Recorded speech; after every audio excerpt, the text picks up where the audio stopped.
So, hey everybody, my name is Philipp Eschlimann. I'm a coach. My specialty is to inspire people to take action in their lives, and to change them to achieve what you really want in your life. I have a very special guest with me today. It's Deepak Bansal, and I'll shortly talk to you why I invited Deepak for this interview. But this man has inspired me a lot with his wisdom. So I decided I would love to make it available for many, many more of you. Welcome, Deepak, to this conversation. Thank you, Philip, and such a pleasure to be here and have this conversation with you. And yeah, and what you do, I really admire what you do. So thank you for doing what you're doing. Thank you so much for saying that. What is your project, Deepak? That's a great question. You know, what is the project? For me, it's about my own inner transformation. That is my long-term project. I don't know from where to where, what is happening. And to do that purpose, I involve people in it and I do some external manifestation of things. So, what I'm working on right now is I have a company called Meaning Quotient. Out of that, I basically do two important things. One is a learning and development, where I do trainings and workshops on connecting to oneself, finding the new relations with that, and through that, change the world. So I have a catalog of trainings which I do for corporations and run a public program. And other thing which I do is impact, which is I help and I support some of the impact focused companies to change the world. For me, the first one is changing the consciousness of the people. The second one is bringing the systemic change in the world. Thank you. Thank you. So this is so interesting because when you say help people change consciousness, one of the things that I frequently come across is that it's very difficult to help somebody change their consciousness, you know. So how do you do that? Yeah. So one thing, you're right. And who am I to change anybody's consciousness at the very basic of it? However, there's always people who just find out what the world we are living in is not sustainable. Our actions are not sustainable. There is something which needs to be changed in our own being so that we can participate fully in the world. And when they have that desire to change, I have an offering to help them and take them through the process. Okay. So it's not like you take them to having the desire, but they have to have this desire and then you take them further. Yes, absolutely. Having said that,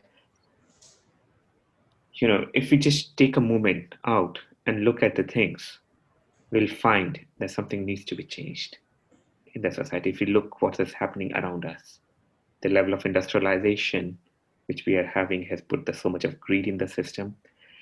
Our climate, we don't know which way we are going. The next 10 years are going to be very, very, might be difficult and the transitionary years on it. And our role in all these, I would be surprised if nobody questions it. So there is a hidden desire. So sometimes it happens to letting that desire come out, and sometimes it happens that when the desire is there, support that transition. However, it's other person's choice. It's not my choice. I'm just here to support, to serve. Yeah, that's beautiful. That's beautiful. Respecting the choice, right? Yeah. Choice. All choices are equally possible. Yeah. Yeah. All choices are equally possible, and what would I know? What would you know?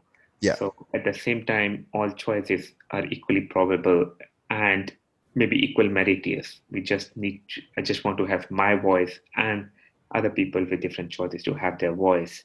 Because if we don't have our voice, other people who might choose something which is antithetical to our values, they would have a higher voice than us. So that's very interesting because it touches the topic of what is there a way of saying that something is right or wrong? How do you go about that? Yeah. Yeah, so it's a very important question, and I have a philosopher's background, so that's a question which really spend a lot of time. What is right? What is wrong? Uh, at the core of it, I don't know, and I don't think I would ever know. There is what is right and what is wrong. Of course, there's some levels which are clearly wrong, like killing someone and not harming someone. But apart from that, when we go into different type of discussions, for me, what is there is people go with what they really feel, live the life of the values they choose to live with, and then make their own decisions. What is right, what is wrong. Mm. And then maybe together we'll find what is right, what is wrong, but still having that individual voice for collective good is very important. Mm. Mm-hmm. Does it So make any sense, or I don't know? yes, absolutely, absolutely. So does that mean everybody has the capacity to make decisions, or are there some circumstances where you go Angela Merkel said, this is without alternativlos. Yeah. Like, is there? Yeah. Yeah. Means absolutely, absolutely. So one thing is every person has their own choice, and even all the choices we need to hear and respect. And also, there's some things which are alternative laws, which is there's no alternative in that. And I think that's the Eastern thinking, which I think which is for me it's very required in the current time. We're living in the time of paradoxes. So for me, the Western logic of Aristotelian logic, where if A is equal to B and if B is equal to C, then A is equal to C, it's a very rational thinking. However, what about A is equal to B, B is equal to C, but A is not equal to C? We don't know what is happening there. Yeah. And how do we balance these two paradoxes where each part is totally right, Mm. completely opposite? And that's the challenge for me. We have to hold in ourselves without trying to find the answers, but clearing an intention of finding our path. And that's the paradox we're living outside. I don't know. What do you think, Philip, on that? It's current. What you're talking about here is currently one of my favorite topics, because we are in a time, as you said, where two schools of thinking collide. We have been in this traditional Aristotelian world, which is underpinned by institutions like the church, like politics, like science, and fundamentally is a big part of our everyday thinking. And if you look what it does, it has undoubtedly made us very, very powerful, right? But it seems to be that life as such works differently, you know. And I've been studying quantum physics for 3 years now. And the thing is that out of this Western thinking around the beginning of the 20th century, there was a shift around people like Albert Einstein, where the traditional way of Aristotelian causality type of thinking moved towards a more multidimensional way of seeing the world based on fundamental quantum physical principles. And so what I'm saying is that this old thinking was the fertile ground for the new thinking, but we still pretend that the new thinking and the new scientific findings that were made almost 100 years ago are not true. So a lot of people in this world are still stuck in this old-fashioned type of church slash politics slash science slash Aristotelian thinking, which causes a lot of pain, you know. So when you take Aristotelian logic to the points like if A is B, then C cannot be B, or you know, like whatever you want to, however you want to put it, it's very dualistic, and that causes a lot of problems. And as coaches, I feel that fundamentally what we're doing is we're opening the mental spaces, the mental perspective to people to acknowledge and embrace the fact that the world is not just dualistic and causal, right? Does that make any sense from your perspective? Absolutely, it makes all the sense. And just very quickly to go into the Einstein, he was the one who discovered the quantum physics. And for me, the very basic of quantum physics is what we are saying. A light could be a particle and a wave. And the same question which we have in the society, what is right, what is wrong, what is right and wrong could be the two dynamics on it. And the Einstein who really developed this quantum physics in 1905, he himself got stuck in the old paradigm, Yeah. and he never accepted the world doesn't need to be only, the world cannot not be causal.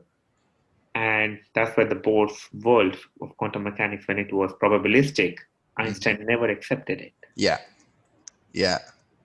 And yeah, so so the point which I want to make is it's not easy. It's not easy to transition. Yes. And we just need to be compassionate to ourselves in the process and trust our experiences, trust our feelings, and see where we go and what comes out and whatever the worldview comes. But we just need more. We need to take thought over it. We need to put our own experiences over it rather than just take what has been given to our past and make a conscious choice. Whichever way we decide to make. Means even I also don't feel, I don't feel even the quantum mechanics is the end, from a Newtonian gravity to Einstein space-time fabric to now quantum mechanics of the Heisenberg's law of uncertainty. I think there's more to come. We will know. That's why we call them theories rather than laws. So if we really challenge all these things and make our choices, we might discover which is not even discovered.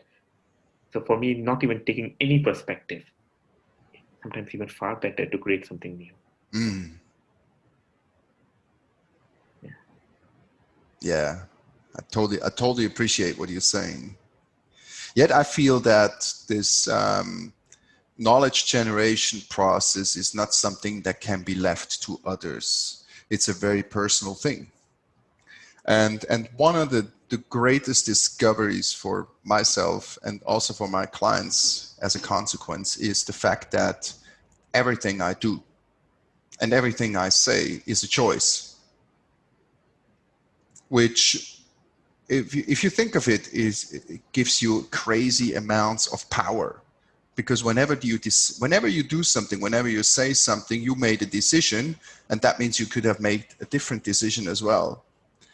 So I believe the art consists in understanding that you are making these decisions all the time.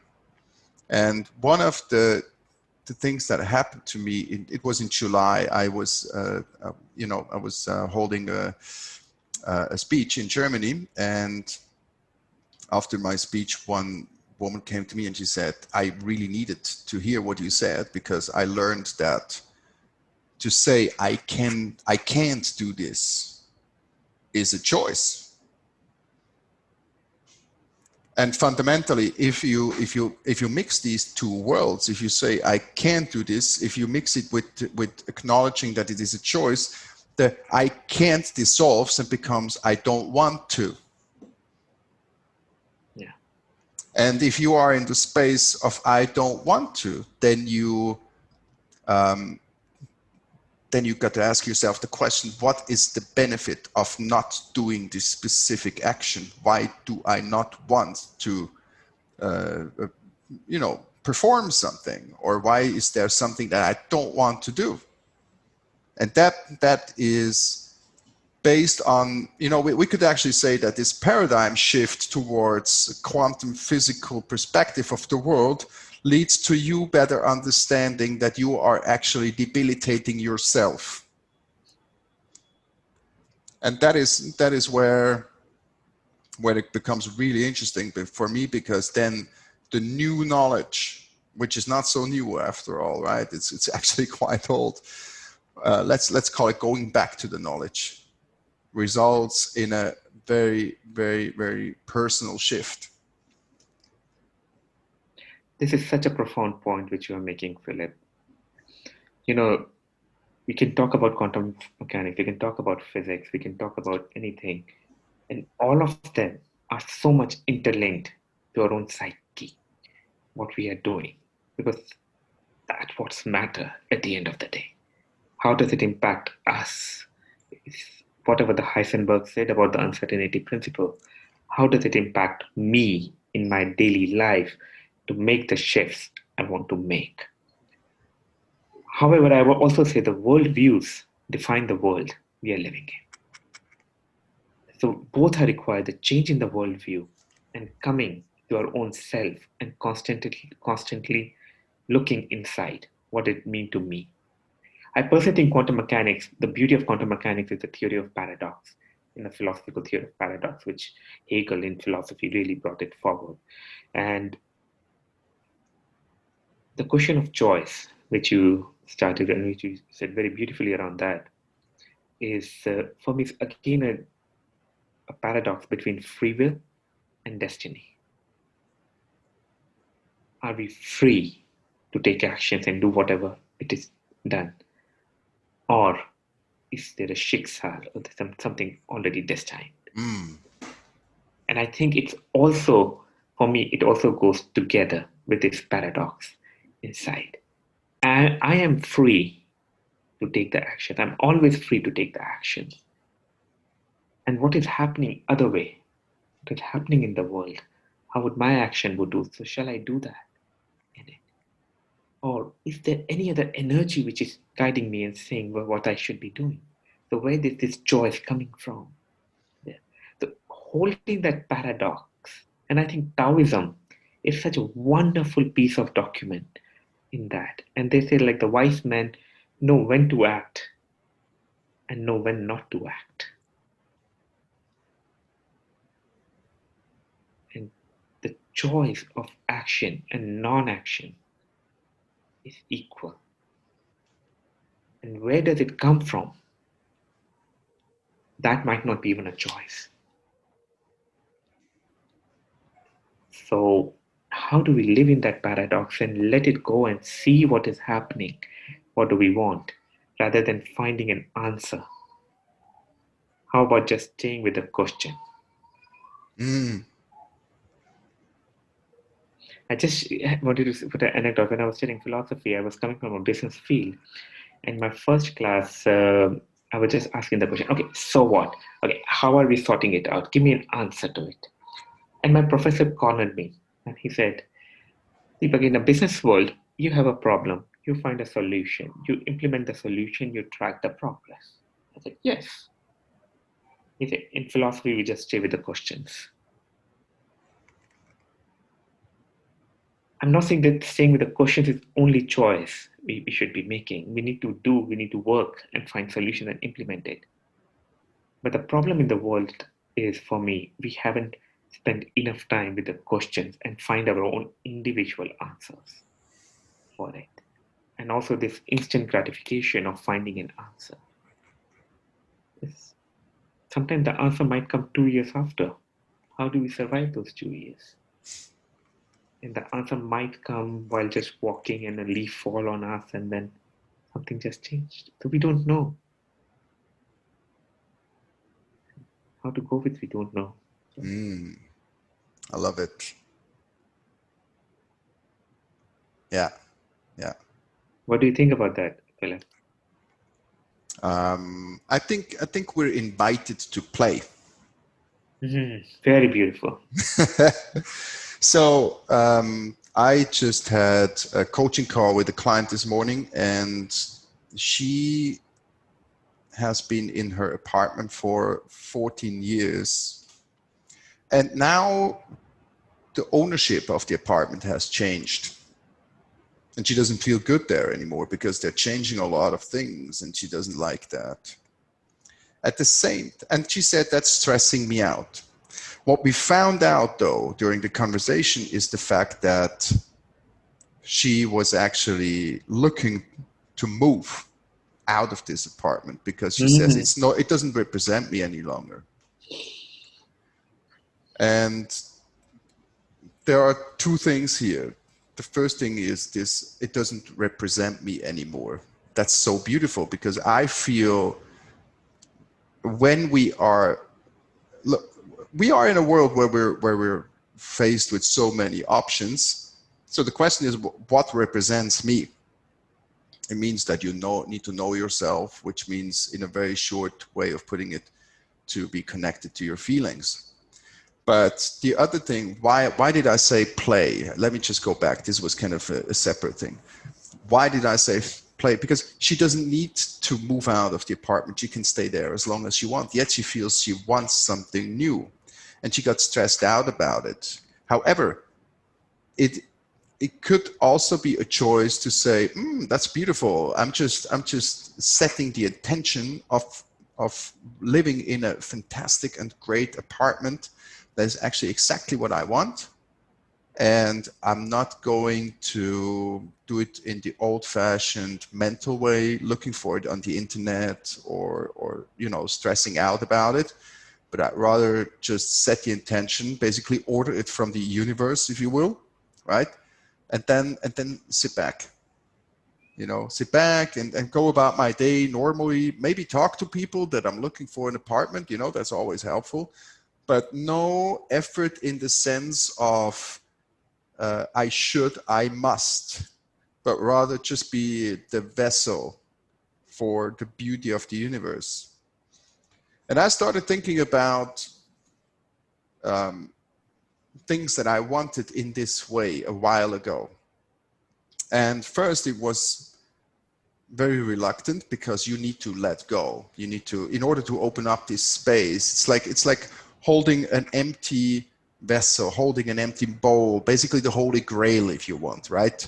So holding this cup where the universe can fill something in means that you don't fill it up with your own, sorry, the word shit. You're not filling it up with your own stress and thinking how things should be done, but you leave it open. And that takes quite a bit of discipline.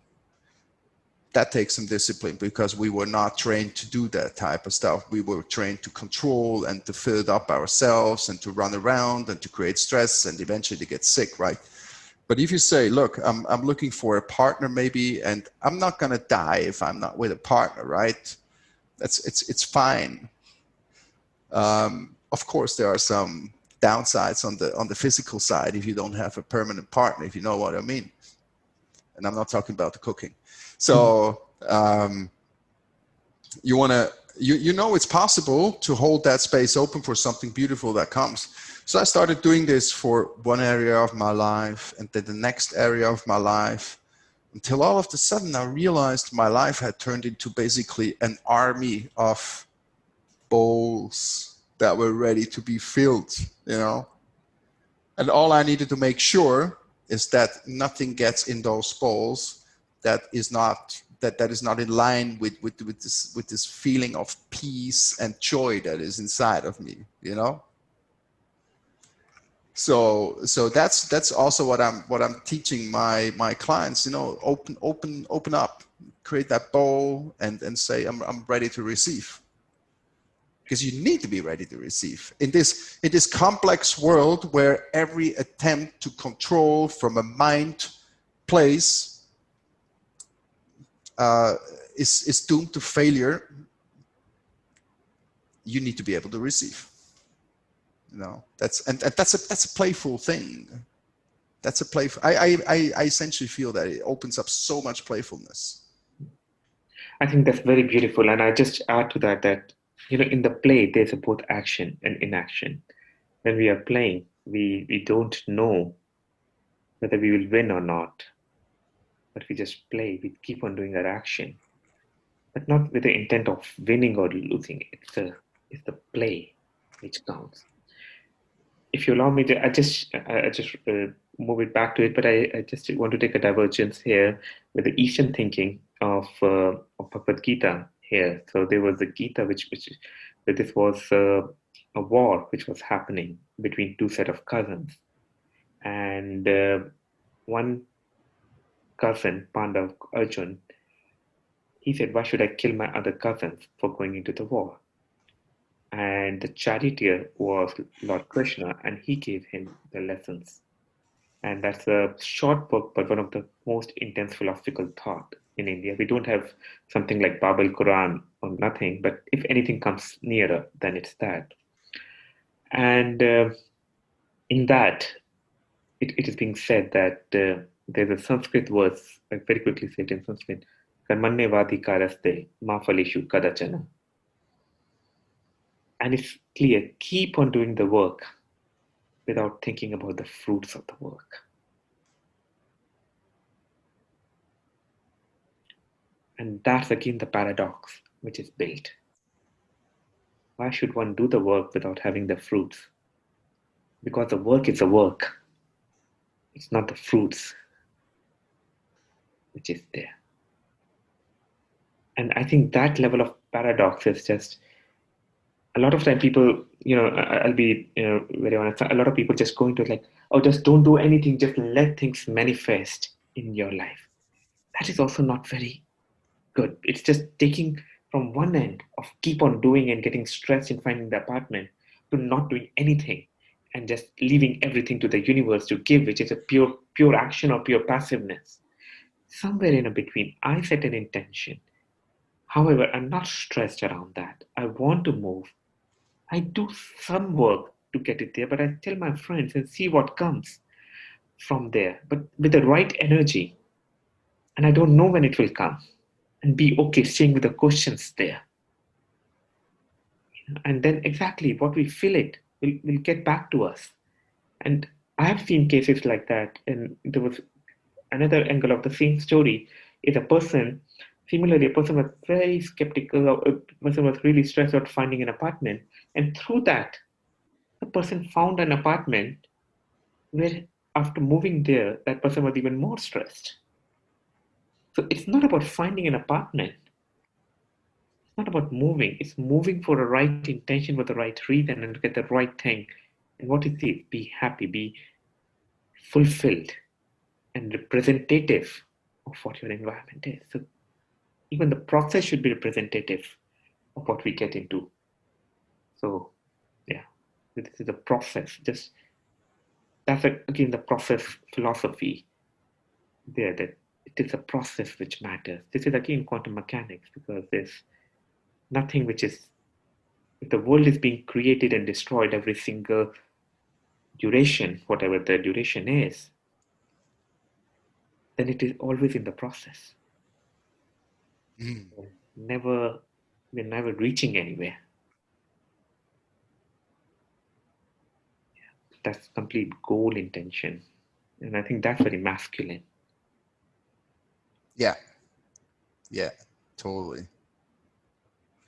You said masculine. Somehow that reminds me to check the time. Exactly. I think that's also very important.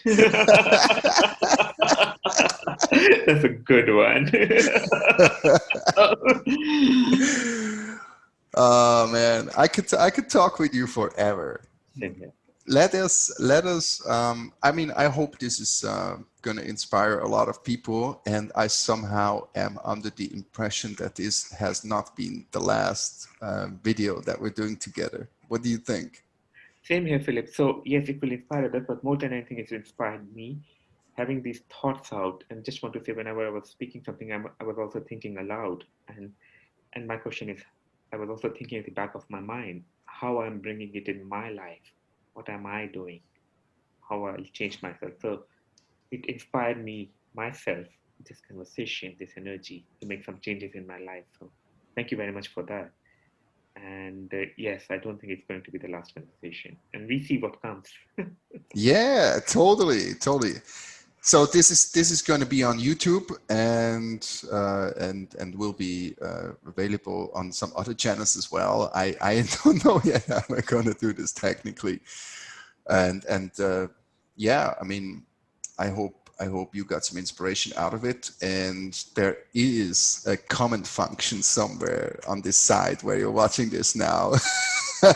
Again, I don't know where exactly that is. So if you're watching it on YouTube, write down below what you think about, any aspect of what we just brought up, or what inspired you most. Share with us what inspired you most. This is also very juicy for us, because believe me, what we're saying is not entirely clear to us, and I believe the interaction with other people helps us understand even better what we're saying here and what is coming through us. Because I think it's safe to say that we're not really using our minds so much here. So I'll definitely go back to the video and see what more juiciness is in here, right? That's also a paradox, right? It looks like we're doing this, but we're not doing this. Absolutely. What just happened? Yeah, it's just happened. So right, and if you have any comments or any questions, reach out to Deepak and me. Our contacts will be somewhere. I'll probably put them in the video. It's just very fresh. I know nothing about it. So yeah, thanks for watching it, and also give us a heads up, or thumbs up, actually, rather, if you liked it and if you want us to continue with this type of conversation. I have to say, though, that we're going to do it anyways, because I enjoyed it a lot. It's nothing for us, it's for us. Yeah, wow, cool. Do you want to say something to finish this off? No, just want to say thank you. Thank you, Philip, for initiating this conversation. Thank you for engaging in this conversation and recording it, so that with an intention that it might inspire some people. And that is very big. Thank you for doing the work. You're welcome. Thanks for joining. Thanks for being here, and thanks for sharing your wisdom, Deepak. My pleasure. Bye.